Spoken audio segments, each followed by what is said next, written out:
Physics first পেপারের second chapter হলো vector. আর ভেক্টরের এটা ফার্স্ট ভিডিও। আর ভেক্টর কি? মূলত ভেক্টর হলো এক ধরনের রাশি। ভেক্টর হলো রাশি, মূলত ফিজিক্স এবং পদার্থ, রসায়ন, গণিত সবকিছু তে পরিমাপ করার জন্য যে সকল রাশি ব্যবহার করা হয়, রাশিকে বিভিন্ন শ্রেণীতে বিভিন্নভাবে ভাগ করা যায়। তার মধ্যে একটা ভাগ হলো দিক অনুসারে রাশির ভাগ। তো এই দিক অনুসারে রাশিকে দুই প্রকারে ভাগ করা যায়, একটা হলো স্কেলার বা দিকবিহীন রাশি, আর একটা হলো ভেক্টর যেটা দিকযুক্ত রাশি।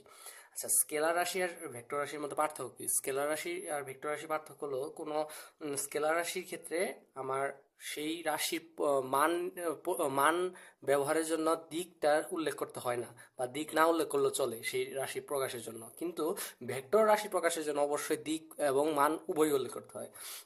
যেমন যদি এই একটা পথের মধ্যে আমরা দূরত্ব হিসাব করি, যে এইখানে পয়েন্ট এ, এখানে পয়েন্ট বি, এখানে পয়েন্ট সি, এখানে পয়েন্ট ডি। তো আমি যদি এখানে এ থেকে সি এর দূরত্ব হিসাব করি এই পথে, এ বি সি এভাবে, তাহলে আমার এখানে এ থেকে বি যাইতে হবে এইটুকু একটা দূরত্ব S1 ধরলাম, বি থেকে সি আসতে হবে এতটুকু S2 ধরলাম, এবং এই দুইটা যোগ করলে আমার দূরত্ব আসবে S1 প্লাস S2। কিন্তু আমরা এটা এটা হলো দূরত্ব, কিন্তু এটা একটা স্কেলার রাশি, এখানে আমরা দিকটা বিবেচনায় নেই। কিন্তু সরণ যদি আমরা এখানে হিসাব করতে চাই, সরণ হিসাব করতে হলো প্রথম পয়েন্ট থেকে শেষ পয়েন্টে। তো সরণ হিসাব করতে হলে আমার এ থেকে সিতে একটা স্ট্রেট লাইন কল্পনা করে এ থেকে সি এর যে দূরত্বটা হবে, এই দূরত্বটাকে বলা হয় সরণ। আর একে এসি সরণকে উপরে একটা তীর তীর চিহ্ন দিয়ে প্রকাশ করতে হয়, এইভাবে ভেক্টর প্রকাশ করতে হয়। তো এটা হলো সরণ হবে এসি, উপরে একটা তীর চিহ্ন দেবো, একে আমরা এসি ভেক্টর বলি। তো এইভাবে সরণ সরণ একটা ভেক্টর রাশি হয়, একে দিক সহ প্রকাশ করতে হয়। এরপর আমরা আসি ভেক্টর প্রকাশের ক্ষেত্রে। ভেক্টরকে আমরা কিভাবে প্রকাশ করি? আমরা সাধারণত স্কেলার যত রাশি আছে, যেমন দূরত্ব, তারপরে আমাদের তড়িৎ প্রবাহ, এগুলো কে আমরা সাধারণ সংখ্যা দ্বারা প্রকাশ করি। কিন্তু ভেক্টর প্রকাশের ক্ষেত্রে আমাদের কয়েকটা নিয়ম আছে। যেমন আমরা যদি একটা রাশি হয়, একটা রাশি, এটা যদি ভেক্টর রাশি হয়, একে আমরা প্রকাশের জন্য এর উপরে একটা তীর চিহ্ন বা দিয়ে উপরে একটা দাগ, এই দুইটা ভাগে প্রকাশ করতে পারি। আরো বিভিন্ন ভাগ প্রকাশের নিয়ম আছে, কিন্তু এর উপরে এই তীর চিহ্ন এবং এর উপরে দাগ, এই দুইটা দিয়ে সাধারণত আমরা প্রকাশ করে থাকি ভেক্টর রাশিকে। তো আমরা আগেই বলেছি যে ভেক্টরের যেমন মান আছে, তেমন এই ভেক্টরের প্রকাশের জন্য একটা দিকও আছে। তো এখন ভেক্টর প্রকাশের দিক কিভাবে আমরা ভেক্টরকে প্রকাশ করি দিক সহ, তা আমরা দেখলাম। এখন ভেক্টরকে যদি মানে প্রকাশ করতে হয়, আমরা জাস্ট সিম্পলি এর উপরে এই চিহ্নটা দিয়ে এখানে একটা মডুলাস চিহ্ন দেবো, একে আমরা ভেক্টরের মান বলে থাকি। অর্থাৎ এর মানকে প্রকাশ করতে হলে আমার এ ভেক্টর তাকে মডুলাসের ভিতরে রাখতে হবে। অনেক কিছুকে আমরা ভেক্টর রাশির ভিতরে প্রকাশ করতে পারি, যেমন বেগ একটা ভেক্টর রাশি, যেমন ভেলোসিটি একটা ভেক্টর রাশি, দেন অ্যাসিলারেশন একটা ভেক্টর রাশি, দেন টর্ক একটা ভেক্টর রাশি, ফোর্স একটা ভেক্টর রাশি। এরকম ভাবে আরো অনেক রাশি যেগুলো আছে সেগুলোকে ভেক্টর রাশি বলে। এছাড়া একটা স্পেশাল রাশি আছে, সেটাকে বলা হয় টেনসর রাশি। টেনসর রাশি এটি মূলত ভেক্টর রাশির মতো দিক যেমন প্রকাশ করে, এমনকি স্কেলার রাশির মতো মানও প্রকাশ করে। কিন্তু এই টেনসর রাশি সম্পর্কে আমাদের সিলেবাসে বেশি বলা নাই। মেনলি তড়িৎ প্রবাহকে টেনসর রাশি বলা হইতে পারে, বলা যায়। তড়িৎ প্রবাহ, টেনসর রাশি, তড়িৎ প্রবাহকে টেনসর রাশি বলা যেতে পারে। এখন আমরা আসি একটা বিশেষ ধরনের ভেক্টর রাশি, সেটা হলো একক ভেক্টর বা একক ভেক্টর বা ইউনিট ভেক্টর। একক ভেক্টরটা কি? একক ভেক্টর হলো কোনো একটা ভেক্টর রাশিকে যদি তার মান দ্বারা ভাগ করা হয়, তখন সেই ভেক্টরকে বলা হয় একক ভেক্টর। যেমন ধরি যদি একটা ভেক্টর, এই ভেক্টরকে যদি আমি এর মান দ্বারা ভাগ করি, সেটাকে বলা হয় এ ভেক্টর, বা একে এ ক্যাপ দ্বারা প্রকাশ করা হয়। ক্যাপকে এভাবে দিয়ে উপরে একটা ক্যাপের মতো এই চিহ্নটা দিতে হয়, একে বলা হয় এ ক্যাপ বা এর একক ভেক্টর।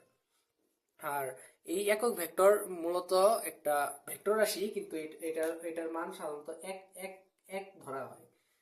এখন একক ভেক্টরের আরেকটা বিশেষ ভেক্টর আছে, সেটা হলো এক্স ওয়াই জেড তলে অক্ষ বরাবর যে একক ভেক্টর কাজ করে সেটা হলো অক্ষীয় একক ভেক্টর। যেমন আমি যদি দেখি এটাকে ধরি এক্স অক্ষ, এটাকে ধরি ওয়াই অক্ষ, এটাকে ধরি জেড অক্ষ।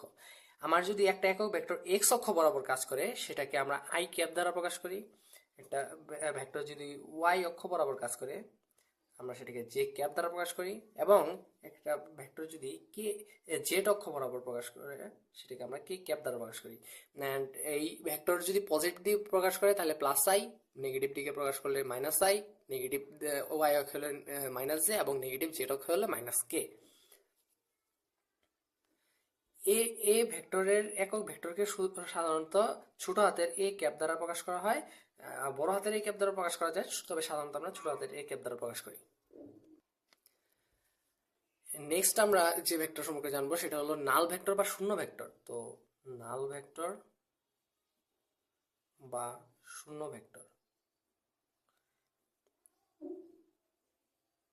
এটা কিছুই না, এটা মূলত শূন্যকে যখন একটা ভেক্টর ভেক্টর রূপে প্রকাশ করা হয়, শূন্য, তো শূন্য এটাকে নাল ভেক্টর বলা হয়। এখন শূন্য ভেক্টর বা নাল ভেক্টর বলতে আমরা সাধারণত কি বুঝি? শূন্য ভেক্টর হলো যে ভেক্টরের রাশির মান শূন্য এবং যার কোনো নির্দিষ্ট দিক থাকে না। অর্থাৎ আমি যদি এখানে একটা পয়েন্ট দেই, এই পয়েন্টটাও একটা ভেক্টর হতে পারে। এই পয়েন্ট ভেক্টর কখন হবে? যখন এর কোনো নির্দিষ্ট দিক নেই। অর্থাৎ আমি এদিকেও ভেক্টর, এই পয়েন্টে এদিকেও যাইতে পারে, এই পয়েন্টে এদিকেও হইতে পারে, এই পয়েন্টে এদিকেও হইতে পারে, এই পয়েন্টে এদিকেও হইতে পারে। এখন কোনো নির্দিষ্ট দিক যখন প্রকাশ করা যায় না একটা ভেক্টরে, এবং ওই ভেক্টরের রাশির মান যদি শূন্য হয়, তখন সেই ভেক্টরকে বলা হয় শূন্য ভেক্টর। আমরা একটা শূন্য ভেক্টর কখন পেতে পারি? শূন্য ভেক্টর পাওয়ার জন্য আমাদের ভেক্টর যোগ এবং ভেক্টর বিয়োগ শিখতে হবে। তো নেক্সট টপিক হলো ভেক্টর যোগ এবং ভেক্টর বিয়োগ। ভেক্টর যোগ বা ভেক্টর বিয়োগ বা ভেক্টর যে কোনো ক্যালকুলেশনের ক্ষেত্রে আমরা সাধারণত স্কেলার নিয়ম ফলো করি না। যেমন আমরা 2+3 যোগ করলে যেমন 5 হয়, কিন্তু আমার 2 আর 3 ভেক্টর যদি হইতো, এটা যোগ করলে 5 নাও হইতে পারে। কারণ এটা ক্ষেত্রে সাধারণত আমরা ভেক্টর যোগ বা বিয়োগের ক্ষেত্রে আমরা জ্যামিতিক পদ্ধতি বা ভেক্টর পদ্ধতি ফলো করি। তো স্কেলার রাশির ক্ষেত্রে শুধুমাত্র স্কেলার পদ্ধতি ফলো করা হয়, কিন্তু ভেক্টর রাশির যোগ বা বিয়োগের ক্ষেত্রে আমরা স্কেলার নিয়ম ফলো করতে পারি না। আচ্ছা, ধরি যে এ একটা ভেক্টর আর একটা ধরলাম বি একটা ভেক্টর। এই দুইটা ভেক্টরের যোগ আমরা বিভিন্ন উপায়ে করতে পারি। একটা একটা সূত্র যেটা সবচেয়ে কমন সেটা হলো সামান্তরিক সূত্র। সামান্তরিক সূত্র এ এবং বি ভেক্টরের ক্ষেত্রে সামান্তরিক সূত্রটা হলো যে এ একটা ভেক্টর, ধরলাম এইখানে একটা ভেক্টর এ, ধরলাম আরেকটা ভেক্টর বি, এখানে সেম পয়েন্ট থেকে হইতে হবে অবভিয়াসলি বি, মানে একই বিন্দুগামী ভেক্টর হইতে হবে। একই বিন্দুগামী ভেক্টর না হলে আমরা যোগ বিয়োগ করবো কিভাবে? যোগ বিয়োগ করা যাবে, সেটাকে বলা হয় ভেক্টর মুভিং বা ভেক্টর ভেক্টর স্থানান্তরের মাধ্যমে।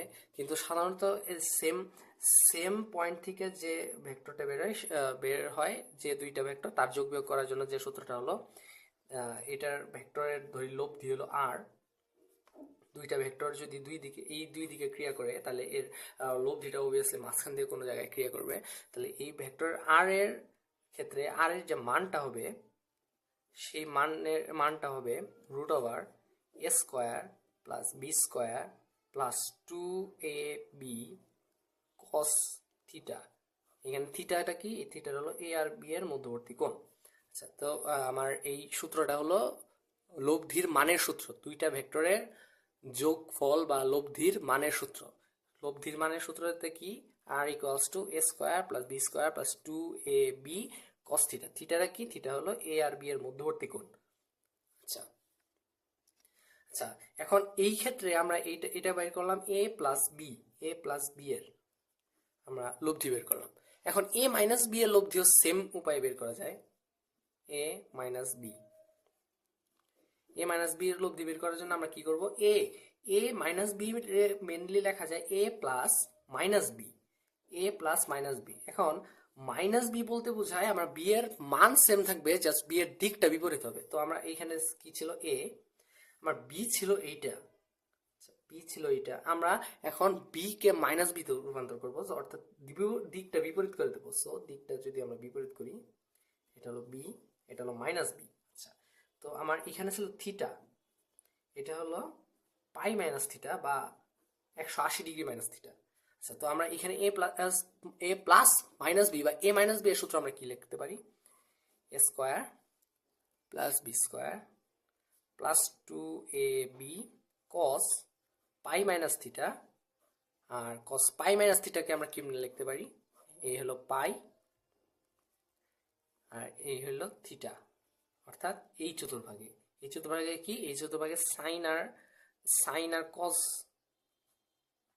সাইন আর কস হলো পজিটিভ, অর্থাৎ সাইন আর কস পজিটিভ হতে কস পজিটিভ, অর্থাৎ সাইন আর কোসেক পজিটিভ আর এখানে কস নেগেটিভ। সো এখানে হবে root over A square plus B square minus 2ab cos theta, অর্থাৎ এ মাইনাস বি এর সূত্র সেম সেম থেকে আসছে, জাস্ট এইখানে একটা মাইনাস হবে, এখানে একটা প্লাস ছিল, অর্থাৎ সেম থিওরি থেকে আসছে। এখন আমরা প্রিভিয়াস টপিকে ফেরত যাই, কিভাবে আমরা একটা নাল ভেক্টর পেতে পারি। নাল ভেক্টর হলো যখন দুইটা বিপরীত ভেক্টর বা অর্থাৎ ধরলাম যে এ একটা ভেক্টর, এ এইখানে এ ভেক্টরটা কাজ করছে, আর আরেকটা ধরলাম মাইনাস এ একটা ভেক্টর এই দিকে কাজ করছে। এ ভেক্টরের সেম সেম মান জাস্ট বিপরীত দিকে, অর্থাৎ এখানে ভেক্টরটা যদি এ হয় এটা মাইনাস এ। এখন এই দুইটা ভেক্টরের যোগফল অলওয়েজ নাল ভেক্টর হবে, A plus minus A which is 0। এখন 0 লেখা যাবে না যেহেতু এটা একটা ভেক্টর, এখানে 0 এটা বা 0 এটা লিখতে হবে, 0 ভেক্টর বা নাল ভেক্টর, এইভাবে নাল ভেক্টর পাওয়া যায়। এখন ভেক্টর অনেক রকমের আছে, যেমন সমতলীয় ভেক্টর, সমরেখীয় ভেক্টর, প্ল্যানার ভেক্টর, তারপরে ব্যাসার্ধ ভেক্টর, সরণ ভেক্টর এটসেট্রা। কিন্তু আমরা এগুলো সব ভেক্টর আস্তে আস্তে জানবো, কিন্তু এখন যে ভেক্টরটা আমাদের জানতে হবে সেটা হলো পজিশন ভেক্টর বা অবস্থান ভেক্টর। কারণ অবস্থান ভেক্টর আমরা ফার্স্টে বুঝে ফেলেছি, বাট আলাদাভাবে লেখা হয়নি। সেটা পজিশন ভেক্টর বা অবস্থান ভেক্টর। অবস্থান ভেক্টর হলো কোনো একটা বিন্দুর সাপেক্ষে যদি একটা ভেক্টর অবস্থান নির্ণয় করা যায়, তখন তাকে বলা হয় অবস্থান ভেক্টর। মনে করো এখানে একটা আছে, এখানে একটা আছে, এখানে একটা আছে, এখানে প্রত্যেকটা হলো ও এর সাপেক্ষে, ধরলাম এই বিন্দুটা ও এর সাপেক্ষে এটা A B C D E F. যদি কোনো একটা বিন্দুর সাপেক্ষে কোনো ভেক্টর অবস্থান নির্ণয় করা যায়, তখন সেই রেখাগামী ভেক্টরটাকে বলা হয় অবস্থান ভেক্টর। যেমন ও একটা অবস্থান ভেক্টর, ও বি একটা অবস্থান ভেক্টর, ও সি একটা অবস্থান ভেক্টর, ও ডি একটা অবস্থান ভেক্টর, এইভাবে সবগুলো হলো অবস্থান ভেক্টর। আচ্ছা, এখন আমরা সামন্তরিক সূত্রটাকে আরেকটু বিস্তারিত জানবো, সেটা হলো সামন্তরিক সূত্র। তো সামন্তরিক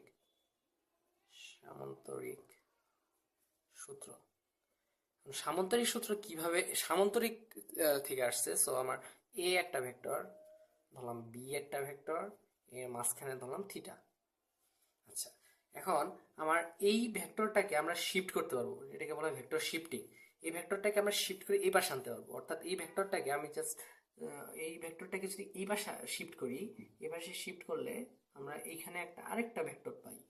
এই ভেক্টরটা পাই যখন, এই ভেক্টরটাকে যদি আবার উপরে শিফট করি, উপরে শিফট করলে এখানে আরেকটা ভেক্টর পাই, সেম ভেক্টরই, জাস্ট এই বি জাস্ট শিফট করা হয়েছে, দিক সেম রেখে মান সেম রেখে জাস্ট ভেক্টরটাকে সরানোকে বলা হয় ভেক্টর শিফটিং। আর এইখানে ভেক্টরটাকে শিফট করা হয়েছে, এইখানে যে আমরা একটা ক্ষেত্র পেলাম সেটা সামন্তরিক ক্ষেত্র। আর এই কারণে এই সূত্রটাকে বলা হয় সামন্তরিক সূত্র।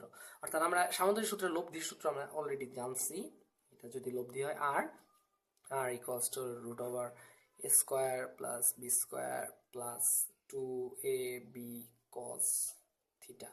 আচ্ছা, তো এখন আমরা জানতে চাই যে একটা লব্ধি একটা ভেক্টরের সাথে কত কোণ উৎপন্ন করে, বা এটাকে বলা হয় লব্ধির দিক নির্ণয়। লব্ধির দিক নির্ণয় বলতে একটা ভেক্টরের সাপেক্ষে লব্ধিটা কত কোণে আছে, অর্থাৎ এই ধরলাম এইটা ভেক্টর, এই ভেক্টরের সাপেক্ষে লব্ধিটা আলফা কোণে আছে, এন্ড বি ভেক্টরের সাপেক্ষে লব্ধিটা বিটা কোণে আছে। এখন আমরা জানতে চাই আলফা এবং বিটার মান কিভাবে নির্ণয় করব।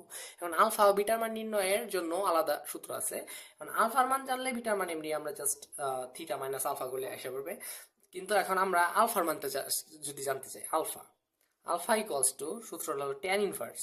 আচ্ছা, ট্যান ইনভার্স। এখন যে ভেক্টরটার সাথে কোণ, ওই ভেক্টরটা থাকবে সিঙ্গেল নিচে, অর্থাৎ যার সাথে অ্যাঙ্গেল সে থাকবে সিঙ্গেল, এইটা হলো মেন কথা।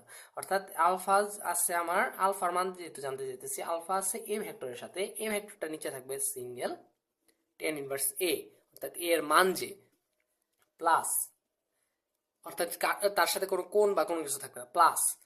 এখন আমরা এখানে ট্যান থিটা আমরা কিভাবে আসে? ট্যান থিটা হলো sine theta by cos theta, অর্থাৎ উপরে সাইন নিচে কস, অর্থাৎ নিচে থাকবে কস উপরে থাকবে সাইন। এখন ওই পাশে আছে কি? ওই পাশে আছে বি, অর্থাৎ নিচে থাকবে বি কস থিটা, উপরে থাকবে বি সাইন থিটা। এই হলো সূত্র যে alpha equals to tan inverse B sine theta by A plus B cos theta. বিটার বিটার ক্ষেত্রে সেম ভাবে সূত্রটা লেখা যায় যে ট্যান ইনভার্স বিটা আছে বি ভেক্টরের সাথে, অর্থাৎ বি থাকবে সিঙ্গেল আর এ কস থিটা উপরে থাকবে এ সাইন থিটা। এই হলো সূত্র। এই হলো লব্ধির দিক নির্ণয় সূত্র। লব্ধির দিক নির্ণয় সূত্র হলো যে থাকবে যার সাথে অ্যাঙ্গেল থাকবে সে নিচে থাকবে সিঙ্গেল, আর বাকিটার সাথে কস থিটা নিচে, উপরে হলো সাইন থিটা। শেষ।